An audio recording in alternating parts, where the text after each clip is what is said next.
नमस्कार दोस्तों।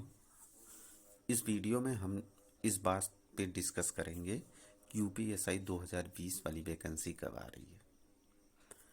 कुछ लोग कह रहे हैं कि ये वैकेंसी 2020 वाली 2016 से कुछ लेना देना नहीं है। मैं बताऊंगा किस तरह लेना देना है। आप खुद निर्णय लेंगे कि हाँ, मैं सही कह रहा हूँ कि गलत। जो लोग ये कह रहे हैं 2016 से कुछ लेना देना नहीं, ये भर्ती आके रहेगी, ये फलाना ढिमका, ये अब आ रही है तब आ रही, उनको अपना कोर्स बेचना है। वो आपको बेवकूफ़ बना रहे हैं। जब तक भर्ती न आए कोर्स मत लीजिए, क्योंकि आपका कोर्स ख़त्म हो जाएगा। उसकी डेट, एक्सपायरी डेट, कुछ भी जो भी उनका हो, भाई सब अपना अलग अलग फंडा लगाए हुए हैं। तो उनके बारे में मैं ज़्यादा डिस्कस नहीं करना। उनका मेन मकसद है कि कोर्स बेचना, बस वो कुछ भी हो। अब आपके ऊपर है कब लें कब नहीं। मेरा तो ये है कि भैया, जब भर्ती आ जाए, जब वैकेंसी आ जाए तो आप कोर्स ले लीजिए, तब तक नहीं तो अपना जीएस वीएस तैयार करते रहिए, मैथ तैयार करते रहिए, रीजनिंग तैयार करते रहिए। तो अब कैसे लेना देना उसको मैं बता रहा हूँ। देखिए, एक्चुअली है नॉर्मलाइजेशन का चक्कर, वही सुप्रीम कोर्ट में चल रहा है। अब ये 2016 वाली वैकेंसी अगर मान लीजिए नहीं क्लियर हुई और ये लोग क्या किए कि भर्ती ये नोटिफिकेशन निकाल देते हैं, तो सुप्रीम कोर्ट जो निर्णय दे, इनके निर्णय के विरुद्ध हो, खिलाफ हो, तो ये इनका ये भी वैकेंसी सुप्रीम कोर्ट में जाएगी, रद्द होगा। तो ये लोग वही सोच रहे हैं कि भैया 2016 वाली क्लियर हो जाए, सुप्रीम कोर्ट जो भी कहे कि नॉर्मलाइजेशन का ये प्रोसेस अपनाओ, तो वही प्रोसेस इसमें भी अपना देंगे। क्योंकि ये वाली भर्ती सुप्रीम कोर्ट में नहीं, सुप्रीम कोर्ट में जाए ऐसा होने से रोकने के लिए ये देरी कर रहे हैं। नॉर्मलाइजेशन का क्या फंडा है मैं थोड़ा सा आपको बता दूं, जो सुप्रीम कोर्ट में चल रहा है।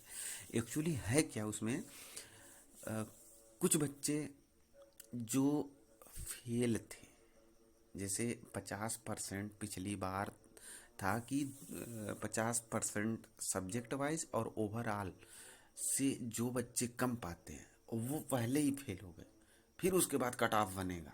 तो लेकिन विभाग ने क्या किया कि उन्हें फेल न किया, पहले उनका नॉर्मलाइजेशन कर दिया। नॉर्मलाइजेशन करने के बाद फेल किया और फिर कट ऑफ नहीं कर। इस तरह बच्चे जो फेल थे, उन लोगों, कुछ लोगों को उनमें से सिलेक्शन हो गया। हो सकता है उनका पेपर हार्ड आया हुआ हो और उनका 50% कम ही आया हो, जो भी रहा हो।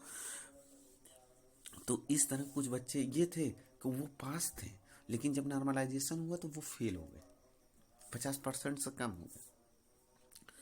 तो वो फेल हो गए, तो उनका भाई जो main cut off, main list थी, उसमें कट ऑफ में भी उनका नाम आने की बात ही छोड़ा, पहले ही फेल हो गए।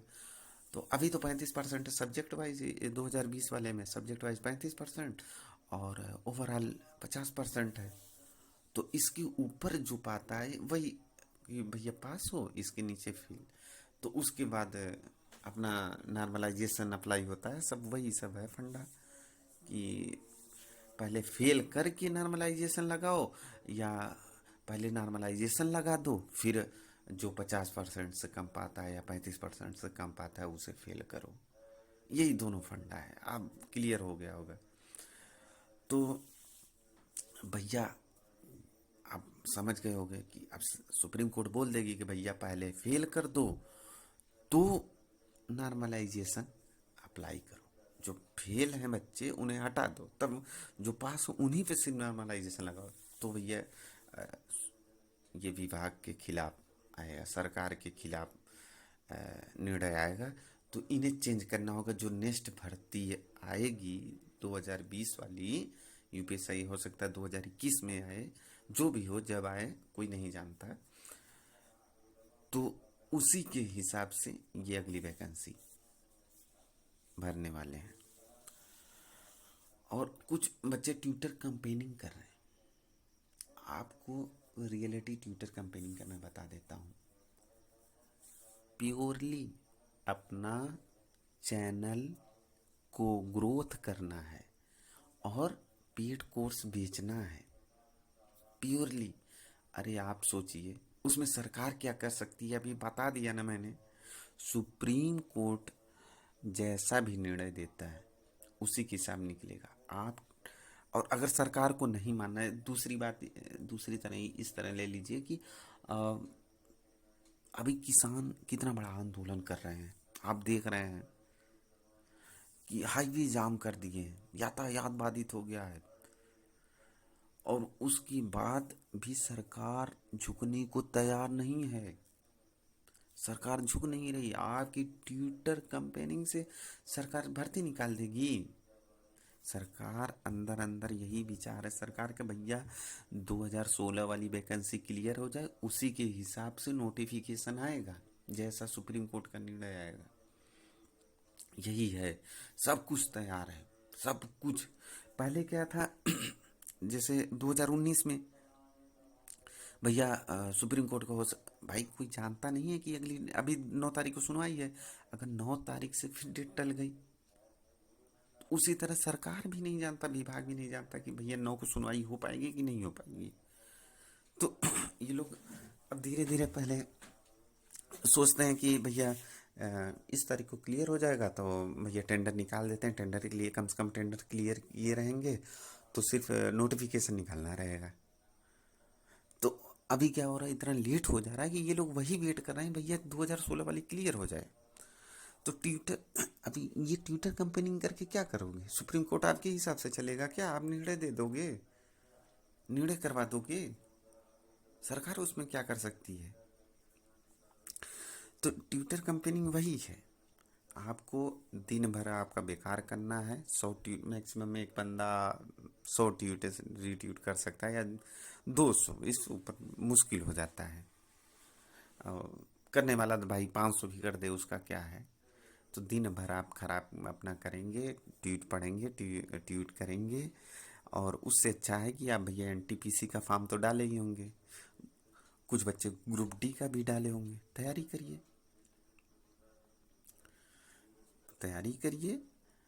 और उसमें जैसे ही आता यूपीएसआई का, सिर्फ आपको संविधान पढ़ना होगा और मूल विधि, बस।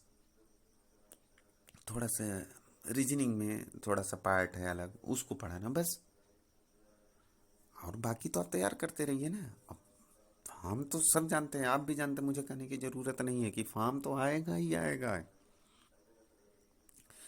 फर्जी का ये ट्विटर कंपेनिंग, ये फलाना ढिमका में फंसने की ज़रूरत नहीं है। ये लोग अपना चैनल ग्रोथ करना, पेड कोर्स बेचना, कोई पीडीएफ में बेच रहा है।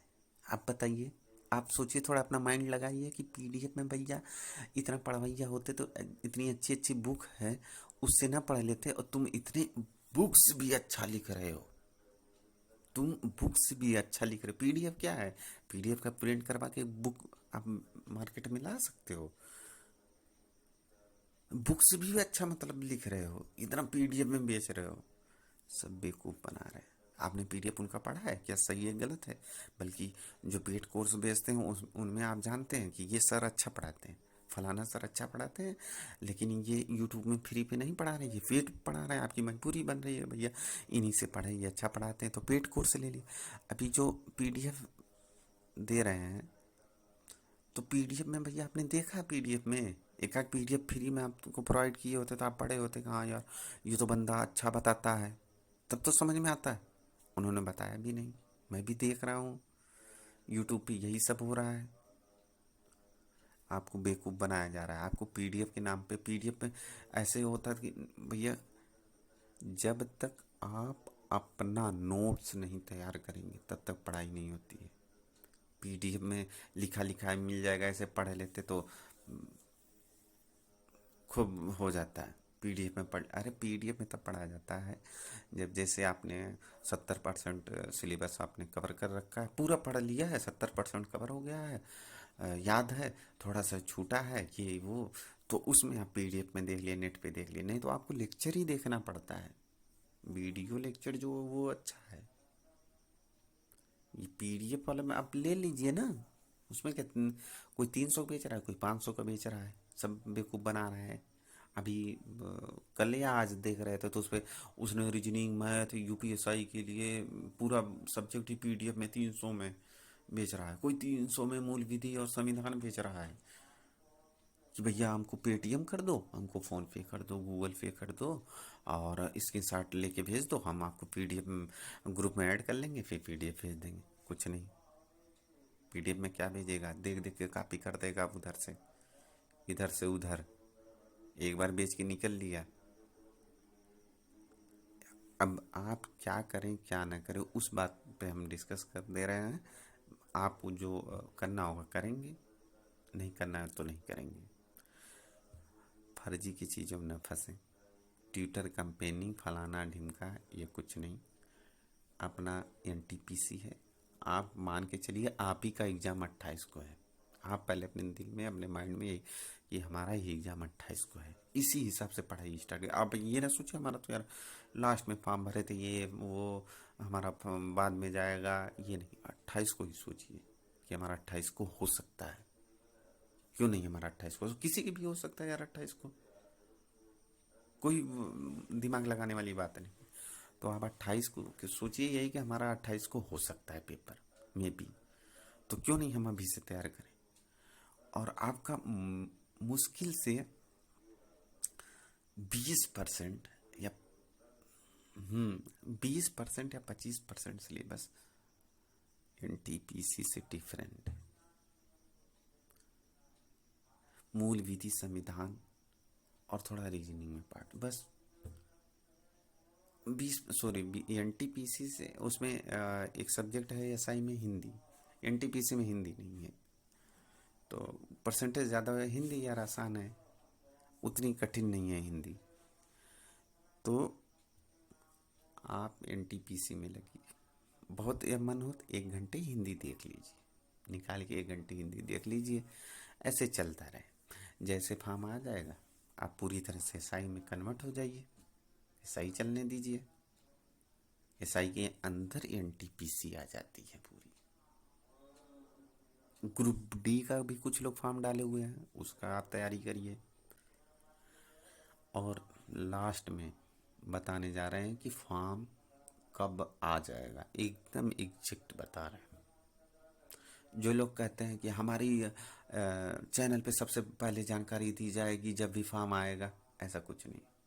सबसे पहले जो साइट हमने खोल रखा है, इसी साइट पर आप चेक करिए। ये जो साइट है ये UPPBPB.gov.in, अपने बराबर रोज खोल के चेक कर लीजिए।